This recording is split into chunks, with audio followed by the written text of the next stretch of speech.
বন্ধুরা আপনারা দেখছেন ডিজিটাল নজরুল ইউটিউব চ্যানেল। তো বন্ধুরা, পেটিএম এর মতো বিশ্বস্ত একটি অ্যাপ যেটার মাধ্যমে আমরা টাকা লেনদেন করে থাকি, সেই অ্যাপটি এবার বন্ধ হতে চলেছে। তাহলে কি গ্রাহকদের টাকা বেকার হয়ে যাবে, নাকি তারা টাকা তুলে নিতে পারবে? বিস্তারিত দেখে নেব আজকের এই ভিডিওতে। তো ভিডিওটি মোটেও স্কিপ না করে প্রথম থেকে শেষ পর্যন্ত দেখতে থাকুন, আশা করি আপনাদের উপকারে আসবে। তো চলুন আর বেশি কথা না বাড়িয়ে ভিডিওটি শুরু করা যাক।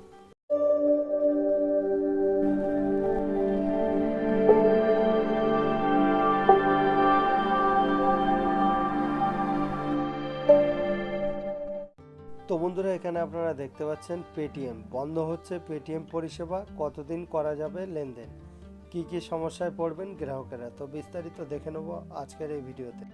তো বন্ধুরা, এখানে আপনারা দেখতে পাচ্ছেন আগামী 29শে ফেব্রুয়ারি থেকে বন্ধ হয়ে যাবে পেটিএম পেমেন্ট ব্যাংকের পরিষেবা।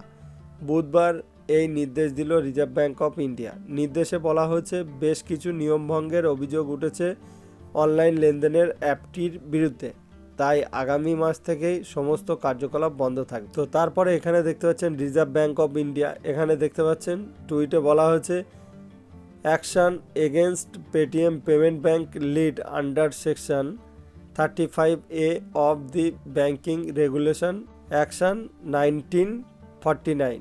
তারপরে এখানে বলা হচ্ছে যে বুধবার আরবিআই এর তরফে জানানো হয় পেটিএম পেমেন্ট ব্যাংকের সমস্ত পরিষেবা বন্ধ হবে, কারণ লাগাতার নিয়মভঙ্গের অভিযোগ উঠেছে তাদের বিরুদ্ধে। তৃতীয় সংস্থার অডিটে উঠে এসছে বেশ কিছু অসঙ্গতি। তার জেরে গত বছরও জরিমানার মুখে পড়েছিল পেটিএম। এবার সরাসরি শাস্তি পেল আর্থিক লেনদেনের অ্যাপটি। তারপরে এখানে বলা হচ্ছে আরবিআই এর এই সিদ্ধান্তের ফলে কি সমস্যার মুখে পড়বেন গ্রাহকেরা। তো এখানে বলা হচ্ছে জানা গিয়েছে যে টপ আপ বা ফাস্ট্যাগের মতো পরিষেবা ব্যবহার করতে পারবেন না তারা। নতুন করে পেটিএম ব্যাংকে অ্যাকাউন্ট খুলতে পারবেন না, তবে বর্তমানে অ্যাকাউন্টে যা টাকা রয়েছে সেটা ব্যবহার করতে পারবেন গ্রাহকরা।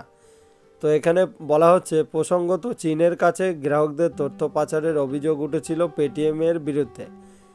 একটি চীনা সংস্থা পরোক্ষভাবে পেটিএম পেমেন্ট ব্যাংকের সঙ্গে যুক্ত, আর সেই কারণেই ভারতীয় গ্রাহকদের তথ্য নাকি পাচার করা হচ্ছে সেই দেশে, যা রিজার্ভ ব্যাংকের গাইডলাইনের বিরুদ্ধে।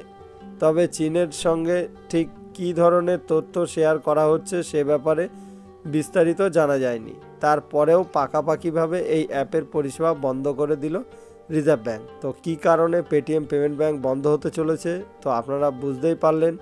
তো আজকের এইটুকুই আপডেট দেওয়া ছিল। তো ভিডিওটি ভালো লাগলে অবশ্যই লাইক কমেন্ট শেয়ার করতে ভুলবেন না। চ্যানেলে প্রথমবার ভিজিট করে থাকলে চ্যানেলটিকে অবশ্যই সাবস্ক্রাইব করে বেল আইকনটি অল করে রাখবেন। দেখা হচ্ছে পরবর্তী কোনো নতুন ভিডিও নিয়ে। ততক্ষণ ভালো থাকুন, সুস্থ থাকুন, সাবধানে থাকুন।